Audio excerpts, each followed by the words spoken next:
19장 16절로 22절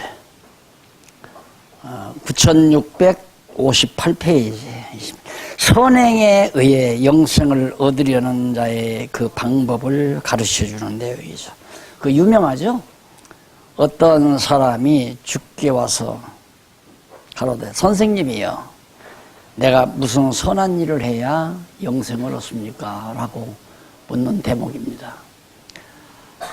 대부분의 상식적인 사람들은 상식적으로 선하게 살면 천국을 간다 이런 생각은 상식적으로 누구나 다 합니다.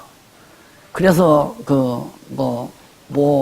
철학 교수는 공자도 지옥 같다고 볼 수 없다 이런 얘기 많이 들으셨어.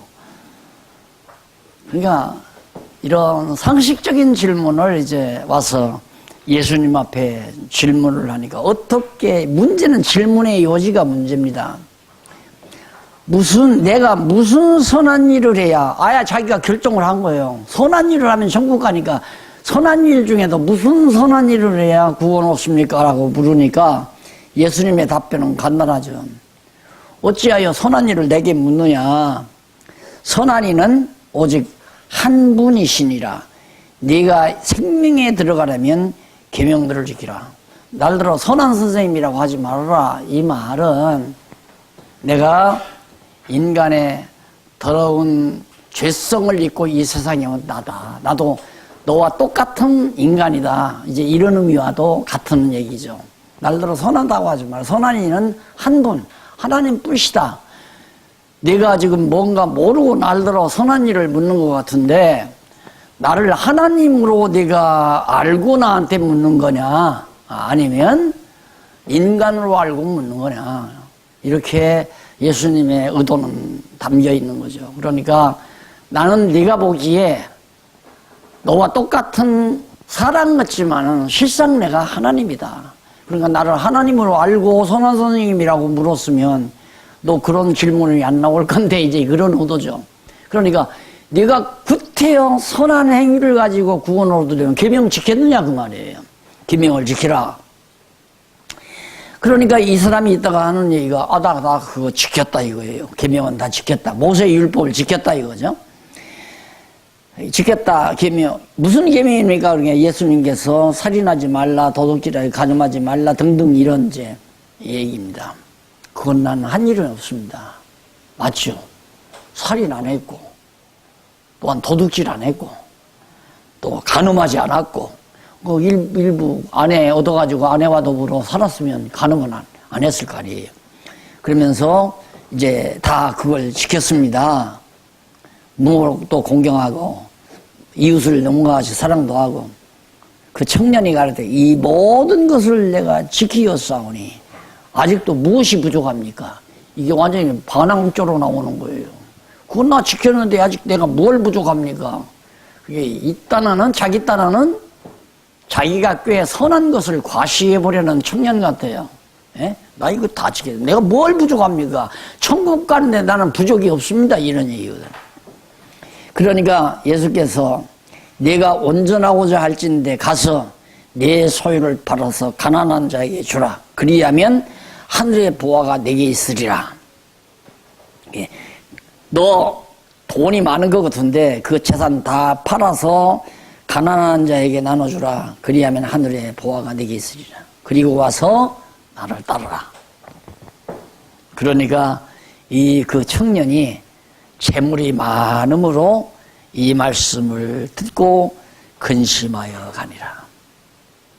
자, 재물은 엄밀히 말해서 참 좋은 것 같지만은 천국을 자기가 천국을 가는데 방해라기보다도 천국 백성이 되는 데 있어서 상당히 이제 부담이 가는 것이 돈이죠. 왜 그러냐면 우리가 이렇게 봐도 세상에서의 재물이 많으면 세상 일을 더 많이 생각해요. 하나님의 일을 생각하는 게 아니라 세상 일을 더 많이 생각하게 돼. 나는 안 그럴 텐데 이 얘기하면 하나님이 나에게 재물을 많이 안 주신 것도 하나님 나라 소망을 가지라고 하나님은 좋게 생각해서 재물을 안 줬는데 나는 안 그럴 건데 재물 많이 주면 하나님의 일만 열심히 할 건데 안 그래요. 절대 인간은 안 그렇단 말이야. 돈이 많으면 어떻게 하면 나를 좀 즐겁게 하나. 솔로몬도 그랬잖아요. 솔로몬도. 하나님이 지혜도 주고 권세도 주고 덤으로 재물도 몽땅 주고 나니까 생각이 어디로 미치냐면 어떻게 하면 하나님을 기쁘시게 할까 이 생각은 안 들어가고 어떻게 하면 나를 좀 기쁘게 할까. 도대체 쾌락이라는 것이 뭘까? 이게 이제 연구 주제였죠. 연구 주제. 솔로몬의 연구 주제가 쾌락이란 무엇인가가 연구 논문의 주제였어요. 그래서 그 논문 쓰는데 평생을 썼잖아요. 평생을. 다 해봤어요. 그러니까 논문 쓰는 학생들이 일일이 그 설문조사하러 다닙니다. 그 근거를 대려고.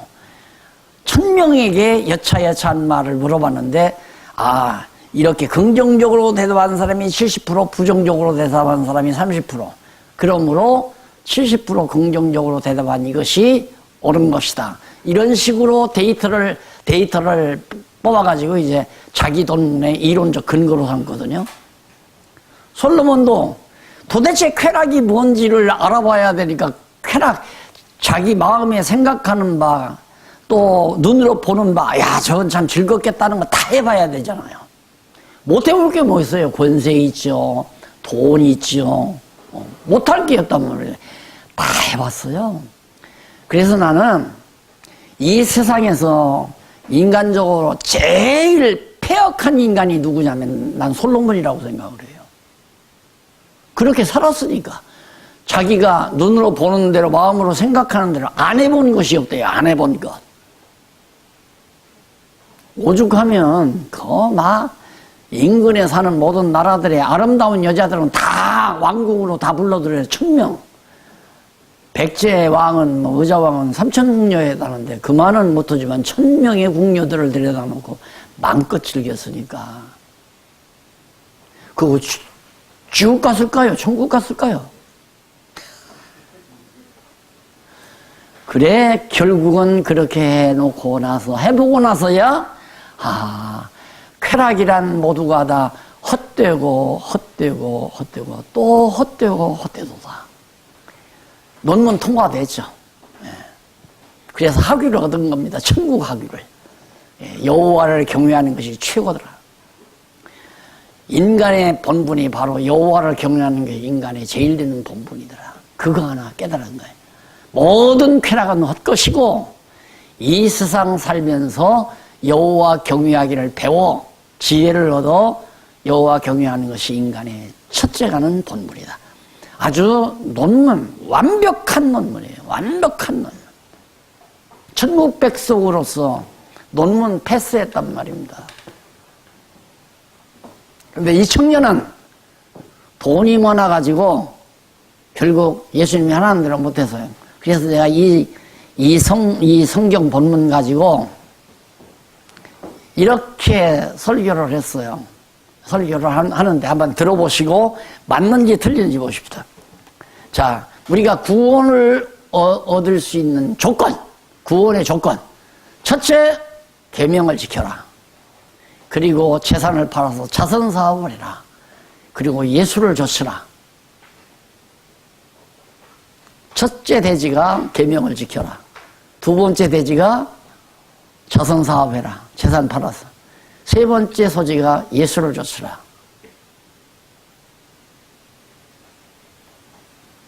기가 막히게 맞는 것 같죠? 그렇게는 못하고 가잖아요. 그런 행위로. 그러니까 예수님이 그 청년이 이제 어떻게 해야, 거기서 무슨 선한 일을 해야 영생을 얻습니까? 라고 질문을 그렇게 잘못 던진 거죠. 질문 자체가 틀린 거예요. 그러니까 내가 생각하는 대로 질문대로 내가 답변한다면 그거 계명 지켰느냐? 다 지켰다 이거야, 완벽하게. 그러면 내 재산 팔아서 다 가난한 애에게 주어라. 그럼 곤란하다 이거야. 그건 어떻게 곤란해? 어떻게 재산 다 팔아서 줘요? 그리고 날 쫓아라. 안 된다 그 말입니다. 내 행위로는 안 된다. 내 의지로는 안 된다 그 말이에요. 구원이라고 하는 건. 그래서 사실 이 부자 청년이 인간의 행위로 구원을 얻어보려 했지만은 불가능하다는 사실을 지금 예수님께서 왕으로서 천국 백성이 되는 요건이라고 하는 것은 네가 말하듯이 무슨 선한 일을 행해야 되고 자선사업을 해야 되고 그리고 예수를 쫓으면 되는 줄 아느냐. 내 마음대로 예수 쫓는 것도 아니다 이 말이에요. 내가 주를 따르겠나이다 하면 너는 가라. 가서 네 볼일 봐라. 아 나는 바쁜데요. 너는 날 따르라. 예수님이 마음대로 당신 백성은 불러들이고 당신 백성 아닌 건 안 불러들이고 당신 백성 아닌 건 깨닫지 못하게 하고 당신 백성은 깨닫고 돌아오게 말고 당신 백성은 믿게 만들고 당신 백성이 아닌 자는 못 믿게 못 듣고 못 믿게 만들고 그러니까 주권이 바로 예수님 당신 왕인 당신에게 있지 내가 선한 일 행하고 안 행하고에 달려있는 게 아니다 그 말이죠.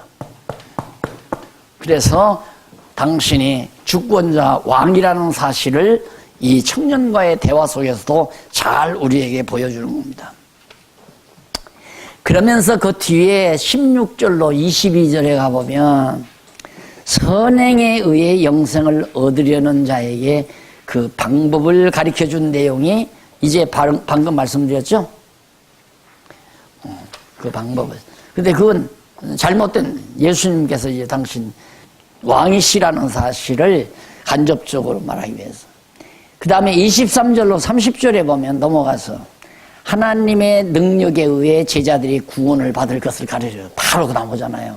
거기에 올바른 해석이. 그러니까 예수님께서 제자들에게 이르시되 내가 진실로 너희에게 이르노니 부자는 천국에 들어가기가 어려우니라. 이 코에 걸려가지고 내가 부자가 천국 들어가기가 힘들다 이 말이에요. 얼마나 약대가 바늘귀로 들어가는 것보다 그건 불가능하다 이거예요. 이걸 이제 주석가들이 가능하게 하려고 또 예루살렘 성의 그 성곽의 성곽문 중에 바늘귀라는 문이 있다. 들으셨죠? 예. 잘만 하면 약대가 빠져나갈 수 있다. 그렇게 해서 도대체가 그러면 아무나 구원 얻을 자가 없으니까 부자가 천국 들어가기가 약대가 바늘귀로 들어가는 것보다 어렵다 그러니까 여기서 말하는 부자는 아까 좀 전에 얘기했던 그 청년 부자를 가리키는 거예요. 그 부자. 그러니까 그 부자가 천국 들어가기는 불가능하다. 왜? 자기 공로로 구원 얻으려고 하니까 자기가 무슨 선한 행위를 해서 구원 얻으려고 하니까 자 여기서 조금 시간이 소요되더라도 하나 정리하고 갑시다.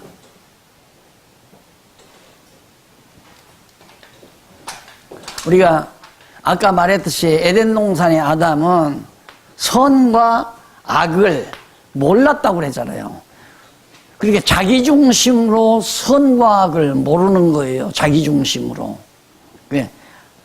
그게 완전히 하나님의 형상대로 지었기 때문에 하나님 기쁘신 대로 저도 기쁘고 하나님 싫은 대로 저도 싫고 하나님이 싫어하는 건 저도 싫어하고 하나님이 좋아하는 건 저도 좋아하고 왜? 하나님의 형상대로 지음받았으니까. 그러니까 그렇게 즐겁게 그냥 편안하게 살면 되는데 이놈의 마귀가 와서 뱀 새끼가 와가지고 뱀이라는 놈이 와서 너 먹는 날 하나님과 같이 된다. 그러면 그 말은 뭐냐면 내 중심으로 하나님 중심으로 선악이 아니라 네 중심으로 선과 악을 알게 될까봐 못 먹게 한 거다. 그래? 그래서 하와가 따먹은 거 아니에요. 따먹고 나니까 자기 좋은 대로 자기를 중심해서 선과 악을 택했다 이거예요. 선과 악을 알게 된다. 그러니까 자기 중심으로 좋은 것만 행하고 자기 중심으로 싫은 건 안 행하고 반대가 되는 거예요. 하나님하고 이제 하나님이 좋아하시는 건 인간이 싫고 아담이 싫고 하나님이 싫어하시는 건 인간이 좋고. 그러니까 십계명을 가만히 보세요. 하나님이 하지 말라는 건 다 하고 싶은 게 인간이에요. 그 십계명 보면 하지 말라는 걸 하나님이 하지 말라는 걸 전부 인간이 하기 좋아하는 것들이란 말입니다. 그게 이제 역으로 되진 거죠. 그런데 이게 다시 이제 어린아이가 같이 돼가지고 뒤집어지는 거죠. 거듭나고 중생하잖아요. 그러면 바로 하나님 좋으신 것이 나도 좋고 하나님 싫은 것이 나도 싫게 되는 거죠. 그러면 상당히 성숙한 거 아니에요, 이제.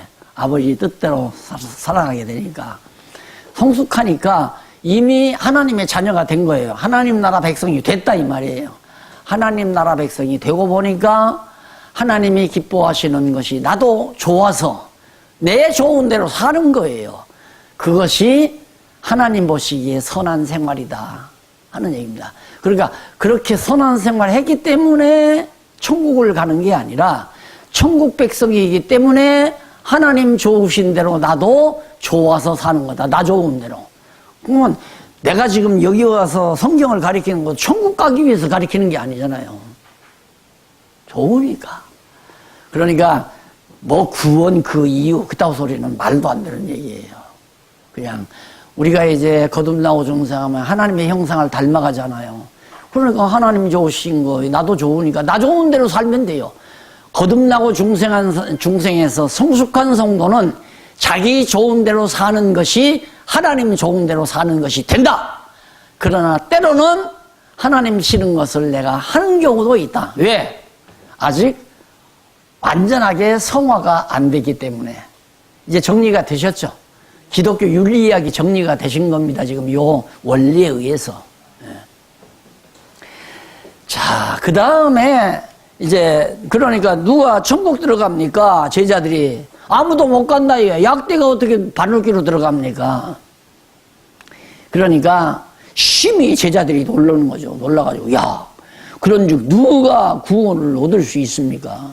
예수께서 저희에게 보시며 가라사대 사람으로는 할 수 없다. 이 말이 대단한 얘기죠. 사람으로는 구원 얻고 못 얻게 하는 것이 아니다. 성도들을 목사가 구원시키는 것도 아니고 사람을 교황이 구원시키고 지옥 보내고 하는 것도 아니다. 사람으로는 못하는 거다.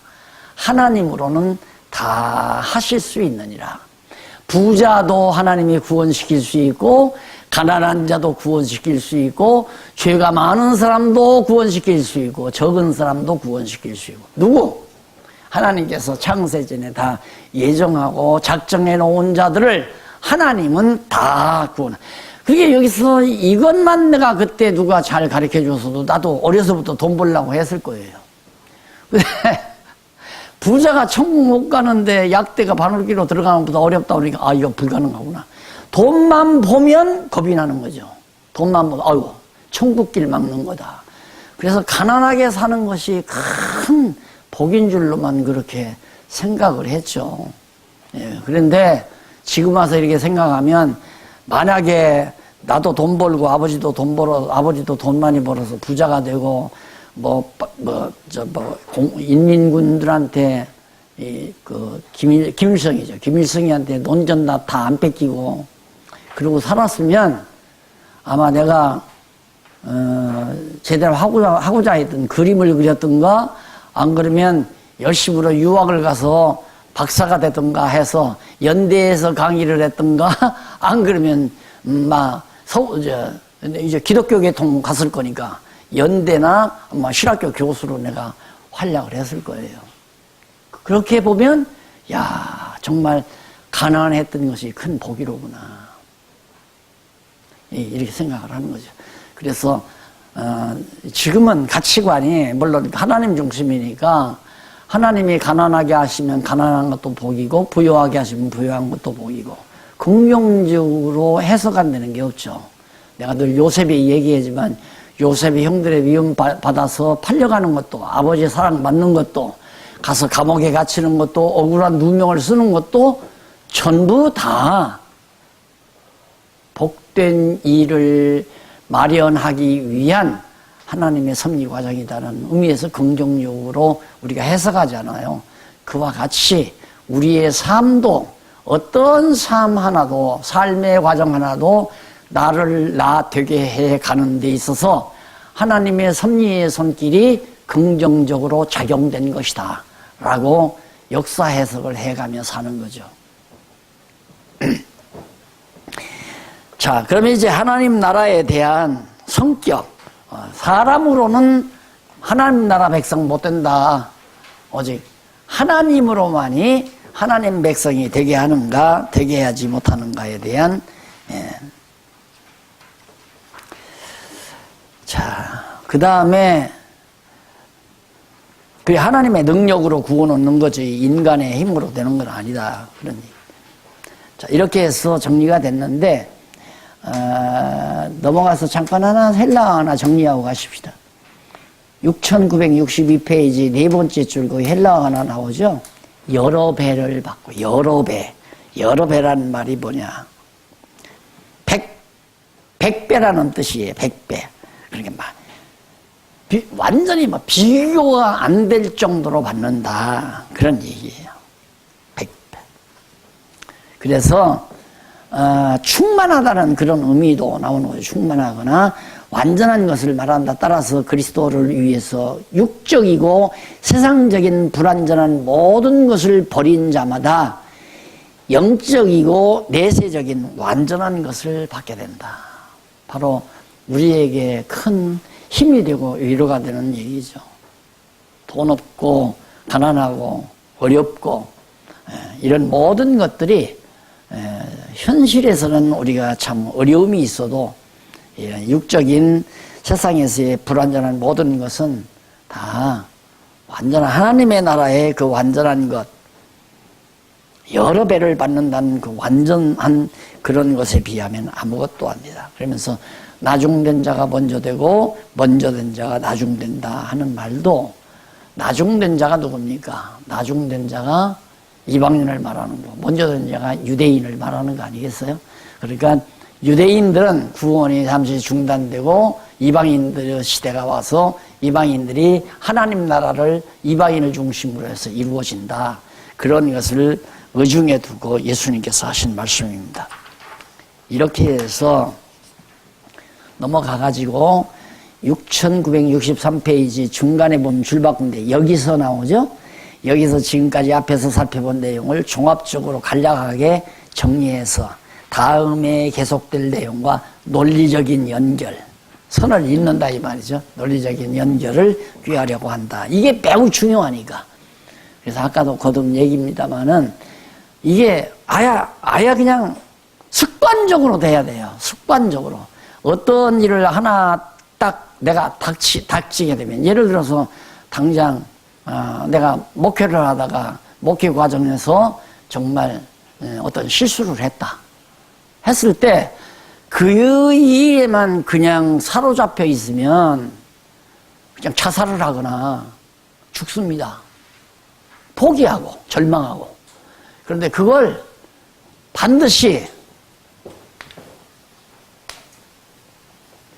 여호와 하나님에게까지 거슬러 올라가서 선을 이어가는 연습을, 습관을 목사님들도 해야 되지만은 성도들도 그렇게 생활하도록, 그래야 성도들이 살다가 자식이 교통사고가 났다거나 남편의 사업이 부도가 났다거나 또 자신의 몸에 간암 초기라든가 위암 초기라든가 이런 절망적 상황이 왔을 때에도 좌절하거나 절망하거나 정말 자살해버리거나 그런 극단적 상황으로 가지 아니하고 여호와 하나님께까지, 여호와에까지 이어져 나 되게 하기 위해서 결국 이 여호와 하나님의 섭리라는 걸 발견했을 때, 나를 더 좋게 하시려고, 그건 물어볼 거 없으니까 하나님이 우리를 나쁘게 하려고 섭리하는 건 없거든요. 결국 결론은 해피엔딩이지. 더 좋게 하려는 거란 말입니다.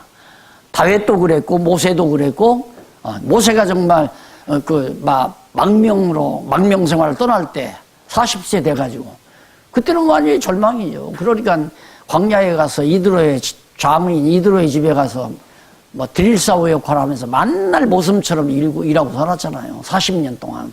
절망적이죠. 그러나 그게 얼마나 하나님께서 큰 결과를, 목표를 놓고 모세를 그렇게 섭리해 가는가를 알 수 있잖아요. 그러니까 요셉도 마찬가지고 야곱도 마찬가지고 또 바울도 마찬가지고, 바울도 그가 돈이 많았다고 그래요. 다소 사람인데 돈이 많아서 그 당시에 로마에 유학 가가지고 석학이 된다는 것은 참 뭐 보기 힘든 어려운 그런 일인데 바울에게 그런 엄청난 초년에 막 갖다가 썰어 부었잖아요. 그리고 이제 학자가 돼서 실력가가 돼가지고 유대인의 회의에 딱 들어가니까 완전히 채들이 장래가 촉망되는 절분이란 말입니다. 거기서 있었으면 성공하는 거 아니에요. 그러나 하나님께서는 그렇게 쓰려고 하는 게 아니라 이방인의 사도로 쓰시려고 딱 준비해 놨다가 그렇게 초년부터 살았으니까 얼마나 오만방자했겠어요. 오만방자. 그러니까 그냥 팍 다쳐가지고 코를 납작하게 만들어서 다메섹 도상에서 사울아 사울아 네 심리 강해. 나는 네가 핍박하는 예수다. 주여. 그렇게 낮춰가지고 주를 위해서 자기 좋은 대로. 주를 위해서 감옥에 들어가도 기쁘다고 그랬잖아요. 빌립보서가 옥중서 신앙이에요? 그걸 쓰면서 빌립보 교회 성도들에게 기뻐하라, 기뻐하라, 기뻐하라. 거꾸로 되어 있잖아요. 빌립보 성도들은 밖에서 도리어 감옥에 있는 사람을 위로를 해야 하는데 감옥에 있는 바울이 빌립보 성도들을 다 위로한다. 기뻐하라고, 즐거워, 기뻐하라고. 내가 이렇게 갇혀있는 것이 복음의 진보가 됐다. 우리는 생각이 다르잖아요. 우리 생각. 감옥에서 빨리 바울이 나와야 복음 전파가 더 확산이 되겠는데 바울은 그렇게 생각 안 했어요. 내가 감옥에 갇힘으로 복음 전파의 진보, 발전이 이루어져 가고 있다. 그러니까 그만큼 복음에 대한 학대가, 박해가 와짐으로 복음은 더 확산되져 간다 이 말이죠. 여러분 산불이 나면 바람이 안 불면 거기서 오물오물 타다가 그저 가서 물 한 바가지 퍼부어버리면 끝납니다. 근데 산불이 났는데 바람이 불었다 하면 난리가 나잖아요. 그러듯이 복음이랑 꼭 그래요. 복음의 씨앗이 떨어졌는데 바람이 안 불면 환란이 안 오면 앉아서 도닥댄다 이 말입니다. 그냥 앉아서. 하나님께서 반드시 예루살렘의 복음의 씨앗이 떨어지게 해놓고는 복음의 불길이 타오를 때 환란, 그냥 야고보도 갖다 목 베어 죽이고 스데반도 돌로 때려 죽이고 막 예수 믿는 사람 잡아다가 죽이려고 난리를 치고 그냥 복음이 막 번져가잖아요. 바울이 그걸 안 거죠. 나에게 이런 환란이 오는 것은 복음을 더 확산시키기 위한, 발전하기 위한 하나님의 섭니다. 그러니까 기뻐해라. 완전히 보는 눈이 다르잖아요. 현실을 보는 시각이, 관이 다르다 이면 관. 역사관, 현실관. 현실을 내가 어떻게 보느냐? 부정적으로 보는 것은 역사 해석 잘못하는 거예요. 우리 그리스도인들은 어떤 역사라도 다 긍정적으로. 그러니까 로만 캐토릭의 역사도 긍정적으로 봐야 됩니다. 긍정적으로 본다고 해서 그것이 선한, 가치 판단해서 선한 일이다라고 하는 말이 아니에요. 선악간, 하나님께서 모든 일을 통해서 합력해서 궁극적으로 하나님의 선하신 뜻을 이루어간다는 그 원리에 의해서 말하는 거기 때문에 우리는 이 현실 역사를 전부 다 긍정적 시각으로 봐야 된다 하는 얘기예요. 그렇게 해서 일단 그 19장까지 마쳤고요. 그 다음 넘어가서 왕권의 실상에 의한 성취입니다. 왕권. 그러니까 예수님이 왕권을 가지고 있는데 그 왕권을 실상으로 보여주는 그런 장면이 여기 나오는데 우선 6965페이지 양쪽 괄호 1번 첫째 보면 신분으로 가르쳐줘요. 왕의 신분으로 실상을 가르쳐줘요. 내가 왕이다. 자, 그러면 한번 본문으로 바로 넘어가십시다. 20장 1절로 16절을 보면 포도원의 품꾼 비유로 천국 왕의 절대적인 주권을 가르쳐줘. 자, 예수님께서 당신이 왕권을 지니고 있고 왕권을 가지고 있기 때문에 내가 주권적으로 내 마음대로 한다 그거예요. 그걸 비유로 가르치는데 포도원 농장 주인이 일꾼을 얻었어요. 일꾼을 얻어서 일을 시켰는데, 이른 아침에 들어가서 열심히 한 달란트 주기로 하고 일꾼을 일을 시켰잖아요. 그런데 나가보니까 빈둥빈둥 노는 놈이 세 대쯤 보니까 있어요. 오전 조금 지나서 보니까. 그러니까 너도 들어가라. 점심 때도 열고 다 저녁 때 일꾼을 다 저녁 때 가니까 다 저녁 때도 놀고 있는 놈이 있으니까 들어가서 농장에 가서 일해라 하고 들여보냈어요. 들어가자마자 일이 끝나버렸어요. 일하는 게 끝났다 이 말입니다. 그러니까 일이 끝났는데 청지기한테는 말이 제일 마지막에 들어간 사람부터 데려다가 한 달란트를 주라고 했어요. 그러니까 제일 늦게 들어가니까 일도 안 했죠. 다 늦게 들어갔으니까. 그랬는데 불러다가 한 달란트를 주니까 이른 아침부터 들어가서 일한 사람이 그런 생각했을 거 아니에요. 야, 오늘 참 농장주 잘 만났다. 일도 안 했는데 한 달란트 주는 거 보니까 야, 나한테는 보너스가 꽤 있겠구나 하고 기대를 했어요. 그런데 다 불러다가 차례차례 다 불러다가 한 달란트씩 다 주는 거예요. 그러니까 아침부터 와서 일한 사람이 약이 오를 거 아니에요. 속이 상할 거 아니에요. 주인이요. 왜? 저 사람은 왜 일도 안 했는데 한 달란트 주고 나는 이른 아침부터 와서 일했는데 왜 이것밖에 안 줍니까? 한 달란트입니까? 그러니까 야, 너는 내 거나 가져와. 너하고 내가 한 달란트 주기로 약속했잖아. 그러니까 이거나 가지고 가라. 내 것 가지고 내 맘대로 거저 주든가 공짜로 주든가 더 비싸게 주든가 네가 무슨 상관이냐 이거죠. 내 맘대로 한다. 그러면 예수님이 당신이 왕의 권한, 왕권의 실상이에요. 내가 왕권을 이렇게 내 마음대로 하는데 이게 무슨 상관이냐. 그러면서 이른 아침부터 들어오는 사람은 유대인을 말하는 거고, 유대인들. 그리고 뒤늦게 들어오는 것은 우리 이방 사람들이라 이 말이에요. 그러니까 유대인들이나 이방인들이나 할 것 없이 똑같이 하나님의 나라를 유업으로 받는다는 그 누구 마음대로 바로 만왕의 왕이신 그리스도의 마음대로 그렇게 하는 것이라는 것을 그 주권을 가리키는 주권을. 그런데 끊임없이 하나님의 나라인 교회 주권을 교황이 거머쥐려고 한 게 아니라 거머쥐었잖아요. 교황 자기가. 교황의 말이 절대 주권적인 말이죠. 절대 명령이고 전 세계적으로 이걸 본받아서 우리 개신교마저도 조그마한 지교회의 주권을 목사장로님들이 뒤흔들려고 하는 것은 성경을 모르는 처사임에 너무 분명하다. 말이 안 되는 거죠. 내 할 일만 하는 거지. 교회 주권 휘두를 게 뭐 있어요. 안 그래요? 주권 휘두를 거는 들은 돈 내 마음대로 쓴다는 거죠. 뭐 결국은. 또 교회 재산 내 마음대로 할 수도 있고 그런 걸 주권이라고 생각하는 거.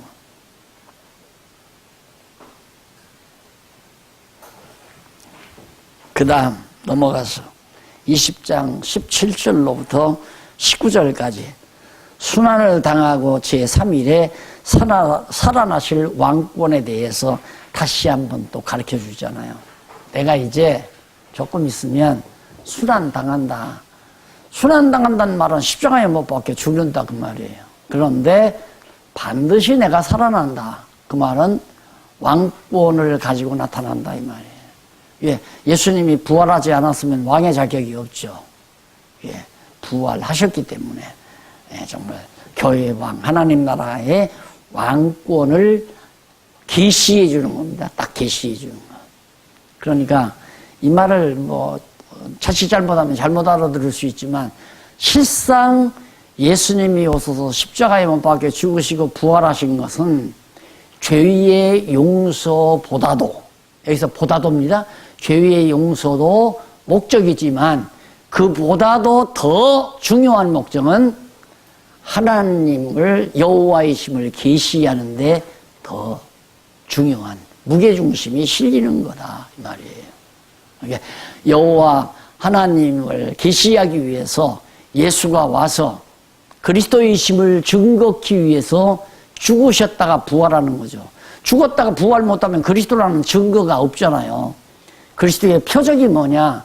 악하고 음란한 세대가 표적을 구하지만 너희에게 보여줄 표적은 요나의 표적밖에 없다고 그랬잖아요. 그러니까 죽었다가 부활하심으로 말미암아 예수가 정말 그리스도다 이걸 확정지어주는데 목적이 있는데 그 과정에서 왜 죽었다가 부활하시는가? 우리 인간의 죄를 영원히 대속한다는 사실을 보여주기 위해서, 계시하기 위해서, 하나님의 사랑을 깨달아 알게 확증시키기 위해서 죽었다가 부활하신 것이다. 나는 참 이런 생각을 했어요.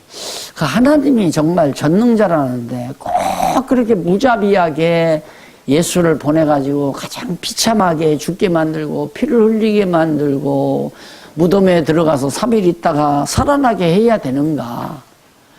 너무 불쌍하잖아요. 예수님 그 십자가에 못 박혀 죽으실 때 그 모습이. 이제 그런 것들이 의문으로 제기되니까 지금 하신 말씀 같은 게, 드린 말씀 같은 게 정리가 되는 거예요.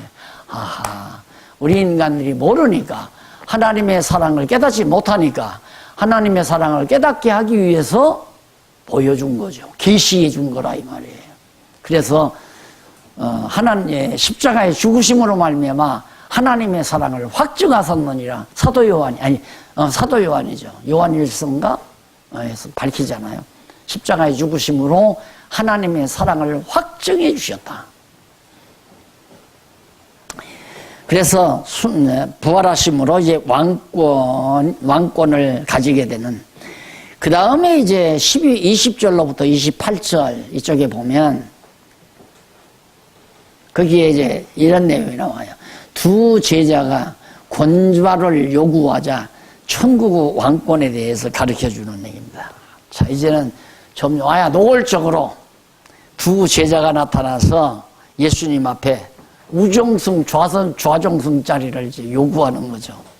자, 한번 거기 20절로 23절에 보면 예수께서 천국의 제일 밑에 줄에 69페이지 제일 아래 20절로 23절에 보면 예수께서 천국 왕의 좌우편 자리를 구하는 형제에게 아버지께서 예비하신 것임을 가르쳐주는 증거죠. 자, 예수께서 순환당하신 후에 살아나실 것을 가르칠 때 그때 좀 뭔가 알아들은 것 같아요. 아하, 이 양반이 이제 왕이 되는 거구나. 그래가지고 세베대의 아들의 어머니가 그 아들들을 데리고 예수님 앞에 나타났어요. 예수께 와서 줄 서는 거죠. 이제 예수님이 이제 군림하게 되니까 절하며 구하려 했다. 여기 세베대의 아들의 어머니는 야고보와 요한의 어머니 살로메를 가리킨다. 야고보와 요한의 어머니가 예수님께 와서 이제 구한 거예요. 그래서 예루살렘에 올라가셔서 로마의 학대를 당하고 있는 유대 나라의 왕으로 군림하실 것이라고 그렇게 생각을 한 거죠. 그러니까 이 세상에서 이제 로마 제국을 물리쳐버리고 이제 왕으로 군림할 거다. 이에 예수께서 무엇을 원하느냐라고 물으니까 예수께서 미리 그 어머니의 마음을 알아보시고 물으시는 겁니다. 그러자 그 여인은 이 나의 두 아들을 주의 나라에서 하나는 주의 우편에 하나는 주의 좌편에 앉게 하소서, 명하소서, 우정승 좌정승으로 명해달라고 그랬어요. 그러니까 그건 내가 할 일 아니다. 아버지께서 정해놓으신 일이고. 그러면서 하는 얘기가 너희의 구하는 것을 너희가 알지 못하는도다. 뭘 구해야 되는지 알지를 못한다. 왜 그렇게 권좌나 구하느냐 그 말이에요. 나의 마시려는 잔을 너희가 마실 수 있느냐? 야, 그런 자리에 앉아서는 내가 십자가에 고난 당하시 그런 고난도 너희가 당할 수 있느냐라고 묻어요. 여기서 나의 마시는 자는 십자가의 고난을 말하는 선전 아니에요? 어미가 그리스도 왕권에 대해 오해하고 있음을 지적하면서 예수님께서 그렇게 말씀합니다. 그러자 저희가 할 수 있나이다. 그렇게 순잔 마실 수 있다 이거예요. 그러니까 하시는 말씀이 이는 왕이신 예수 좌우편에 앉고자 하는 욕망만 앞선 그런 나머지 아무것도 모르고 대답한 것이죠. 이에 예수께서 너희가 과연 내 잔을 마시려니와 내 좌우편에 앉는 것은 나의 줄 것이 아니다. 이것은 야고보와 요한이 결국 많은 고난 당할 걸 예수님이 예언을 해요. 야고보는 목베임 당했죠.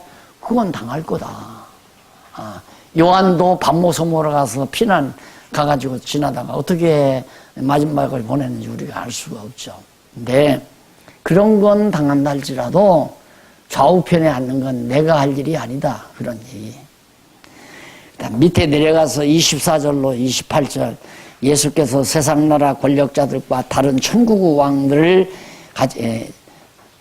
다른 세상 나라 권력자들과 다른 천국의 왕권을 가지고 계신 사실을 가르쳐 증거하는 내용이 24절로 28절까지 기록되어 있죠. 거기 성경 본문 앞으로 넘어가서 한 장 다시 넘어가서 24절부터 한번 읽어보십시다.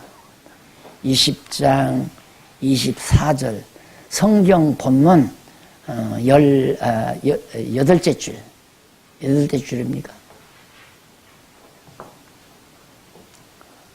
6, 7, 8 24절 저랑 보이네.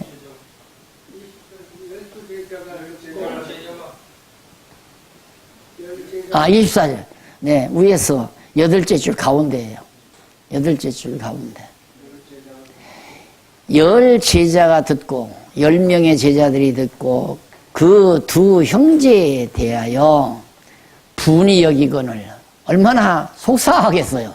주들만 우정성 좌정사에 앉으려고 하니까 분이 여기거늘 예수께서 제자들을 불러다가 가라사대 이방인의 집권자들이 저희를 임으로 주관하고 그 대인들이 저희에게 권세를 부리는 줄을 너희가 알거니와 너희 중에는 그렇지 아니하니 너희 중에 누구든지 크고자 하는 자는 너희를 섬기는 자가 되고 너희 중에 누구든지 으뜸이 되고자 하는 자는 너희 중에 너희 종이 되어야 하리라.